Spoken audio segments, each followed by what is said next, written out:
And we're back for another episode of Nap Time at Hogwarts, which is one of our favorite segments here because you love these you love these Harry Potter movies. Yes. Stop being so negative. I'm one of the hosts, Gregory Barrett. This is Christine, my lovely wife, and Fluffy Kitty here is a bit rambunctious. We're having trouble getting her to settle down there today. She's gonna roll around in front of me. It looks like. Yeah, it looks like she's just kind of rolling around, and she wants to shed everywhere and. Feel my teeth. Okay, she's gonna get really excited if you keep brushing her there. Don't brush her too much, please. So, what did we watch? We watched Harry Potter 5, Salazar's Revenge. It's not called that. It's the Order of the Phoenix, I believe is what it's called. Well, depending on what part of the world you're in, it's either called Salazar's Revenge or Dead Men Tell No Tales. They could have called it Dumbledore's Army, I suppose, but they didn't.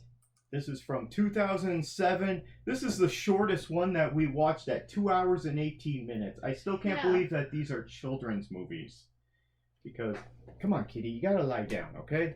Be cooperative. Teenagers. You gotta be cooperative. Well, we'll just have to let her do her thing. She wants to roll around and not be on the cushion. So, this movie currently has a 78% certified fresh critic rating and an 81% audience score. So I think that's one of the lower Harry Potter movies. I don't know, because I didn't watch these as they come out. This is my first time watching all these movies. It's sort of setting up. It's a setup movie for what's to come. Okay, I think all of these have been set up movies. Well, they're all the same story. It's like one continuous story. Yeah, they're... Okay, so... This movie is more... As I watch more and more of these movies, they're not just about sexual references, but they're also about indoctrination. So these movies, everything in these movies seems to be a metaphor or an allegory comparison for, and it's teaching kids how to behave in terms of British standards. They're really indoctrinating kids in this. So at all. That's exactly what this is, and they do it so subtly that kids are like, "I love this Harry Potter," and adults too. "I love this Harry Potter wizarding world," but they don't realize that there's a lot of sexual undertones for this, and they're also being taught how to behave as adults and what's acceptable, and they're being indoctrinated with a lot of British what's the word I'm looking for? British principles, and no, don't touch the camera, Kitty. I don't think so at all. Yeah. I think, if anything, it's a comparison or like to the Second World War. That's what I believe it's about. This is supposed to be in the 1930s, and Germany is rising to power, and England is trying to stop it. Well, they definitely got the Nazi angle because Malfoy and his cronies there, they become more and more Nazi-like each episode. So clearly Malfoy, that character, that is the Nazi poster boy. Well, blonde hair, blue eyes, he's a real dick. Well, no, it's all about, they don't want impure blood and all that kind of stuff. Yeah, that's what the so it's about that Nazi Aryan supremacy crap. That's really what it's paralleling, if anything, is about. This is basically the 30s, and Germany is coming to power, and now I guess the first movie seemed to be in the Industrial Revolution for some reason. So Malfoy and his two cronies, who I guess represent the brown shirts. So they're so J.K. Rowling, and they're not in I don't really have any feelings on that author, but yeah, they're not in it that much. But she definitely puts these characters in just to let all the audience know Nazis are bad, which they are, right? No one wants to put up with that crap, and so they're just reminding them about British history and European history. So yeah, there's that in there. It starts off with he's in a park. It's weird. Harry Potter starts off in a park at the beginning of this movie. All by himself. He has to spend his summer all alone. And it's a scorching heat wave, so it's summer of 2022 there in England. Well, and this is summer before and his dumb, spoiled cousin is there, who is really, really dumb. And he has to hang out with him. and they get attacked by more of these, what are they called, the He's not Dementors? hanging out with him. He comes with his friends to make Yeah, fun of Harry to bully Potter. him. Yeah, I get it. Yeah, he's a bully. And then the Harry has no Dementors show friends. up, but they look different from the last time we saw They them. do look different from the last time. Yeah, so they don't look like Grim Reapers anymore. They Now they got look more like phantasms. White speckles on them. I know, I thought that was odd. I think they should have made them look the same. I agree too. I don't know. Well, that would be a J.K. Rowling choice because she gets to make all these I don't decisions. think there was a difference in them, but So these Dementors attack both of them, and they're trying to kill them by kissing them. they don't Okay, kiss them. nothing They're weird sucking- going on there, of they're course. Sucking the life force out of them. They're not kissing them. There's no physical contact. Yeah. So, and apparently Harry Potter he busts out his wand, and he's like, "I'm gonna take care of this," and he shoots a big glob ball of white light at them. He shoots a Patronus at them. Yeah, which out of his wand. Oh, stop with that! Which is he shoots a big glob of white light out of his wand, and it scares them away. Great, and then he gets in trouble for this. Well, because he's a minor. What we find out is all along that there's been a kind of a spy in the neighborhood watching him all this time. Dumbledore has set up one of his neighbors, who he knows is one of his old neighbors, she's a witch, and she's been monitoring him all this She time. shows up. Yeah, she's been She monitoring shows up to him. help them. But so stepping past that weirdness there, so then he gets in trouble because he's not allowed to do magic in front of muggles, I guess ordinary people, and he's not allowed to do that. Did you want some treats? No, you're not interested in that? Yeah, it's a political spectacle because the Ministry is trying to deny the fact that Voldemort is back, and they are saying that Harry is lying and therefore Dumbledore is lying and making it up. And the Ministry is making an example of Harry Potter. No other student, if a student did this, they wouldn't come before the whole We don't jury. need to explain Harry Potter lore to people, okay? People can watch the Explain movie. This what movie happened is in from the movie. 16 years ago. I'm explaining what happened in the movie. Yeah, and we don't need to do the whole plot. So the point of this is because he's a minor, he's not allowed to do magic in front of other people. And so, you know what this is? This is teaching kids that, it's like underage sex. Nope. This is bad. This is bad. He's not allowed to do that. To do with that at all. Unless it's with the other wizards. It's a political showboat. It's nothing to do with that. It's taking a minor issue and making into a giant political statement is what it is. And it's about the propaganda machine.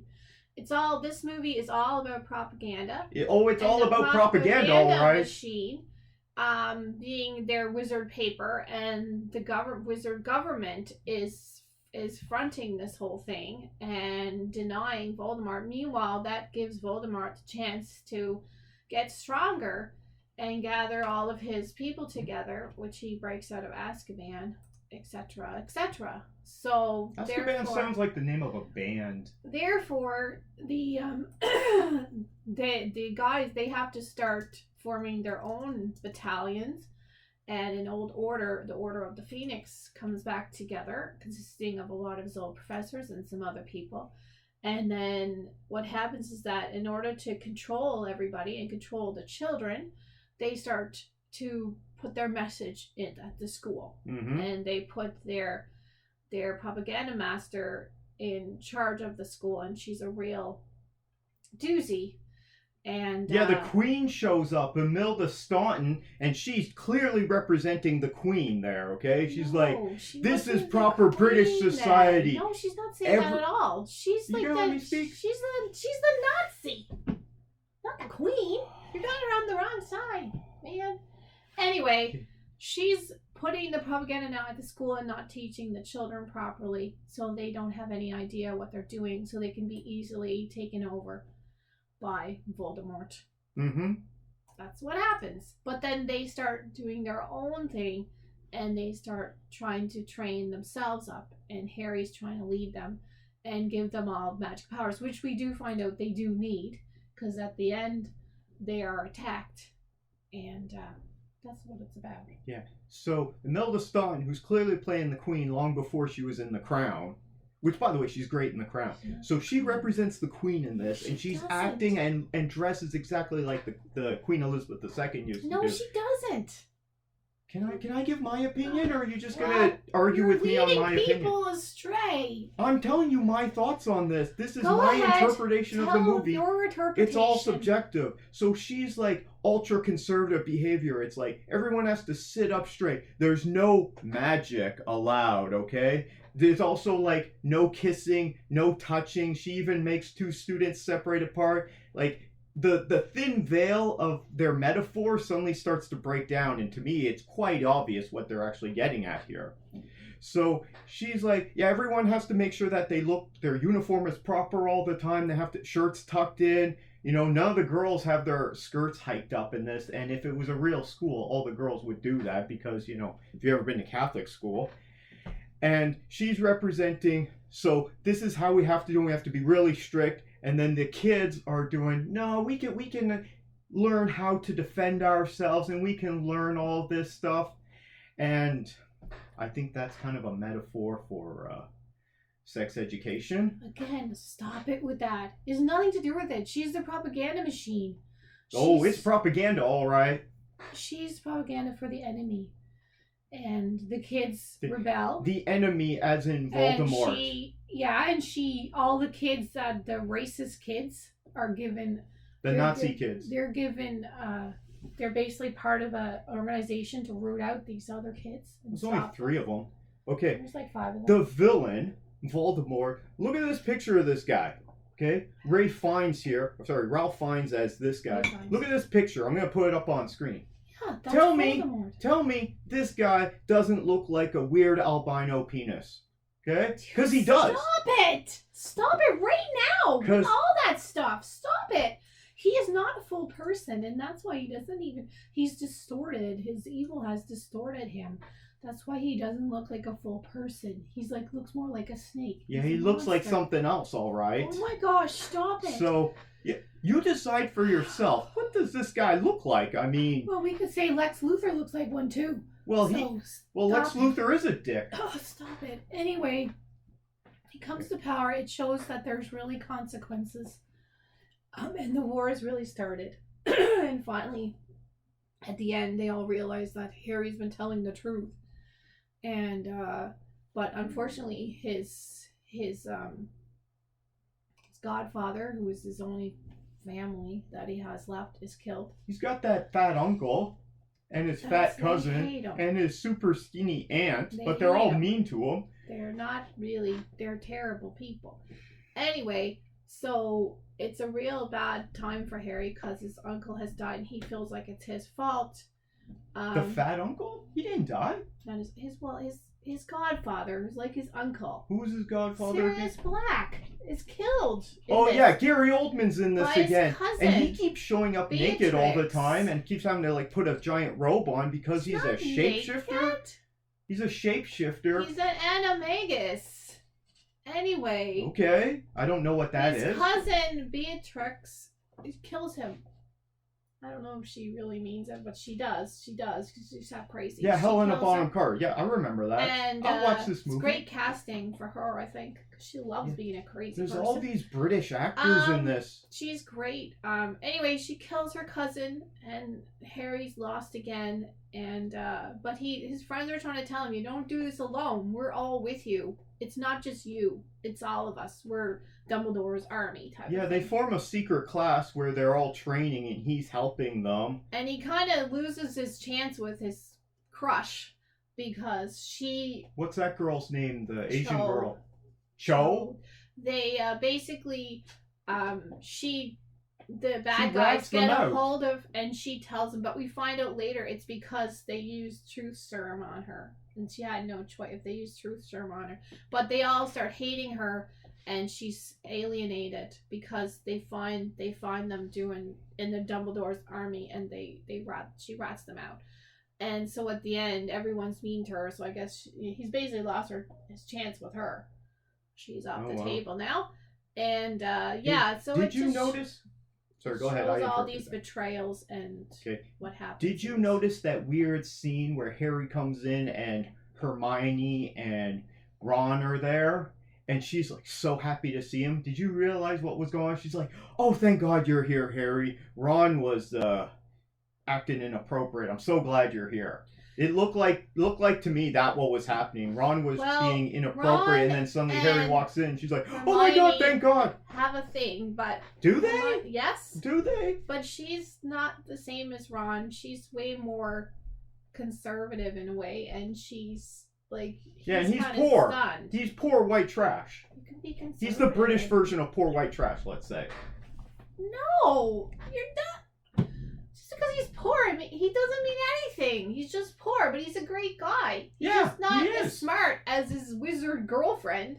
She's a wizard times But she's 3. not his girlfriend, and apparently she doesn't want anything to do with her. I'm telling you, I think something was. It's just awkward. It's that awkward thing where you kind of, but you're not really sure, and it's that awkward teenage. I don't know what's happening later on, but we didn't see what was happening between Hermione and Ron when Harry walked into that room, and I think he was doing something that she wasn't comfortable with. Stop it! Stop it! Hey, they do have a thing for each other. I'm just reading the scene. But it's not. It's because they're teenagers and they're not quite sure. Yeah, they're not quite sure about their magic. Okay. Anyway. So, and this movie to me was also a lot about. I thought there's a big separation, and I'm thinking because this is British, okay, specifically, isn't J.K. Rowling English? Do you know? They're all from Britain. Yeah, but English.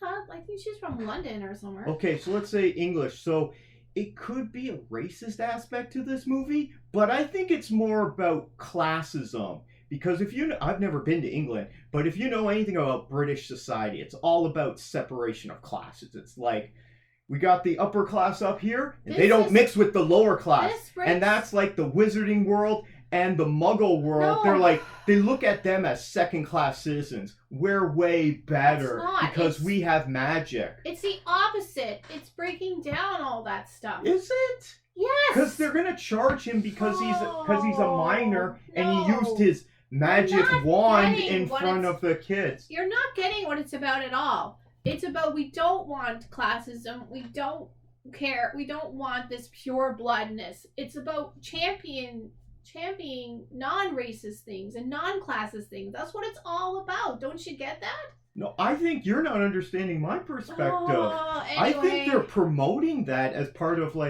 it's practically in the British Constitution. It's all nepotism and class warfare. And they're really trying to repress people who are into this, and they're like, no, sexual things are bad. That's why the bad guy looks the way he does, and he's got his bad magic. You're ruining it all. It's nothing to do with that. It's about the Nazis. Well, to me, if it is about anything, yeah, there's Nazi stuff in it too. Anyway, you're making me upset about it. It's a fabulous series. It's really interesting. It shows the progression.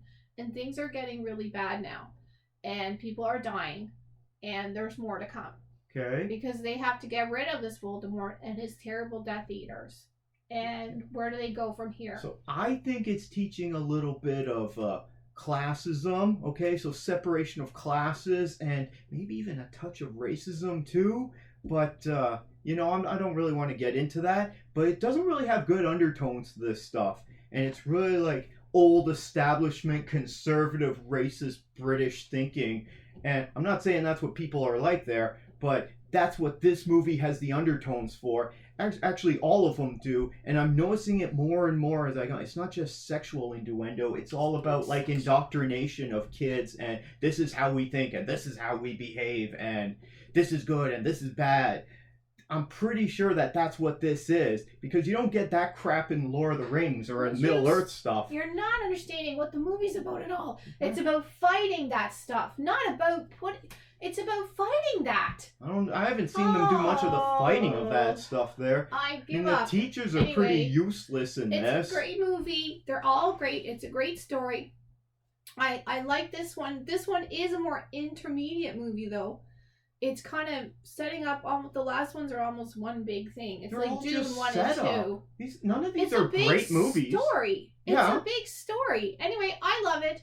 Yeah. I think it's a good movie. Don't listen to Gregory because he's not paying attention and he doesn't know what the movie's about. Look, I'm not trying to take away that you enjoy this. If you enjoy it, great, but I'm allowed to have my own opinion on this. What you're saying about it is ridiculous. Is it? Yes, it is, because you never understand what the movies have been about at all from the beginning. I think it's the opposite. I think I'm understanding these movies more than you are. Oh, yeah. Anyway, I think it's great. I give this one a 92 just because it doesn't have as much of the story as some of the other ones, because it's more just leading up to what's happening, because it's more of a in between. It's necessary to get the story moving forward. But it's been 5 movies of setup. Oh my gosh. Anyway, I love it. Okay, let me speak here, okay? You've gotten to speak a lot here. So this would be... I compare this. On my phone now. I compare this to some of the other movies. So in some of the superhero movies, just for comparison's sake, they make a movie and it's all just set up and trailers for another movie. We just watched not too long ago. We watched BVS, and all that is set up and trailers for other movies. I can say a bunch of others. Iron Man 2. That's all just set up for other movies. Amazing Spider-Man 2. Like, these are not good movies. You have to make a good movie and a good story. Now, are any of these movies bad? I wouldn't say so. They're not really for me, but I kind of find them, they're kind of lacking. I'm like, where's this going? I haven't seen a good contained story. Instead, it's all just dividing out this story. I'm like, get to the bloody point. You got to make good movies here, and that's why I've been kind of let down by all of these things. They're just kind of dragging it out too long, and I don't feel they have a good self-contained movie. And they should be, because these movies are incredibly long. They're like 2 hours, 40 minutes. This one's 2:18, which is the shortest one. And still, it's too long. It's very imaginative, but a lot of stuff, it's all symbolism and metaphor. Pretty much anything in one of these movies symbolizes something else, okay? It's not always a sexual reference, but there's a lot of that in there, I find, because it's all about these kids growing up and entering puberty and going through all these problems. I mean, even this one's all about Harry Potter being angry all the time. He's like, I'm so angry all the time. And a lot of young teenagers and young men, yeah, they are angry all the time. I mean, I'm an old man and I get angry all the time, but that more has to do with the pandemic stuff that we've lived through lately. I talked about that recently on my beef review and why that's so relevant. So overall, you said that you gave it a 92? Yeah. Because I had fun with this. I had fun with it, but it wasn't over interesting because it didn't get to the point. So it's like, come on, like, where's the story here? It's all like everything is just like Act 1 or like part of Act 2, and they never quite get to it. Whereas if I was reading a comic book or a book, you have to have a good story. So the story can be part of an overall arching story, like a big long story that goes through the comics or through a season of television, but you have to have individual good episodes. It's like, we're going to deal with this thing, it's going to get to the end, we're going to resolve this one issue, but other things are seeding about that's for the overarching story, and they're not doing a very good job of that for me. So because it's not really going anywhere, I give this a worst movie ever. Now, it's not the worst thing, but it's just kind of meandering. Where is this going? And clearly we're not on the same page when it comes to what everything in these movies means. No, you're really irritating me about it. And Harry Potter fans unite. You haven't understood the story because most of the time you're on your phone. You don't know what it's about. What you're saying is clearly wrong. I wasn't on my phone at all for this. You haven't for the other ones, and you don't understand what's happening. Sometimes I look up how long it is or what the rating or an actor or something, but I'm off my phone for these movies. I'd like to put my phone down and focus on the movie. You're exhausting me about it. It's a good movie. It's a good series. There's a reason why people love Harry Potter all around the world. I'm not trying to take that away from people. Because they're good.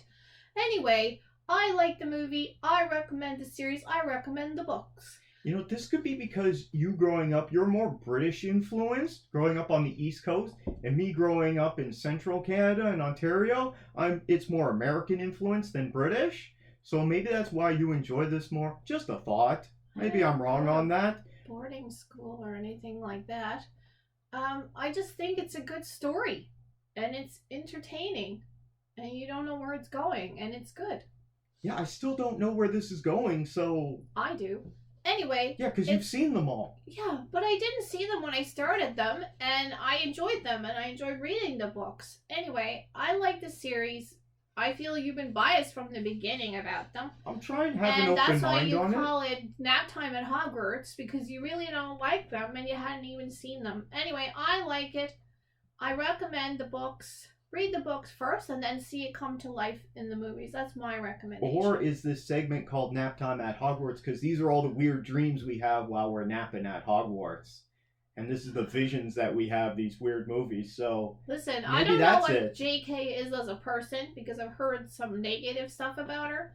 But she's a great writer, and she has a great mind. And it's a great series. Okay, before I watch the next one, I'm going to look up some stuff on J.K. Rowling, because I've heard tidbits of stuff in the news and social media, but I'm going to look up some actual articles and read up and see There's been negative stuff about her sure. in media, but regardless... Negative stuff about a lot of people. She is a great writer, and she has a great mind. Okay. So I have no opinion right now on J.K. Rowling, but I'm going to look it up and then form my own opinion about that, and maybe this will confirm what I think about these movies, or maybe it will change completely what I think about these movies, and I'll realize I've been dead wrong on this, all these metaphors and symbolism in these movies. Maybe you haven't. However, that's possible. I don't think so. I beg you Harry Potter fans out there, please tweet to Gregory and tell him he's all mixed up. Yeah, leave a comment down below and tell me how wrong I am. Or do you think I'm right? You know, maybe I'm not the only one. Maybe there have been studies done on this.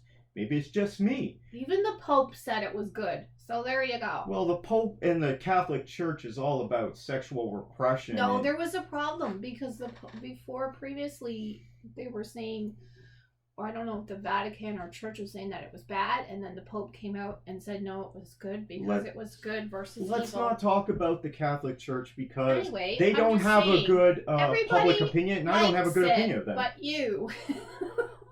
Not everyone. Okay, 78% critic rating on this one doesn't mean all the critics like it. It means 78% of them said something nice about it. So 22% of them said not a lot of nice things about it. Can we move on? You want me to read some of the... No, you're just irritating the heck out of me. Hold on, listen to this. Listen to this one top critic review. Traditional drama is usually a 3-act deal, setup, conflict, resolution, but this is a 3-act deal every 2 minutes. Danger, baddie, magic, danger, baddie, magic, danger, baddie, magic. It's as tired as it is tiresome. She didn't like it? I like it. And it's good. That's my opinion on it. Yeah. Okay, can we stop talking about it? Because you're just making me mad. You wanted to talk about these movies. I don't want to talk about it the way you're talking about it. Anyway, please, Harry Potter fans, please unite with me and tell Gregory how mixed up he is. I don't think we've gotten many comments on our Harry Potter stuff, so please leave a comment down below. You can always give this video a like if you enjoy, and you can subscribe for more content. And this was another great segment of Nap Time at Hogwarts.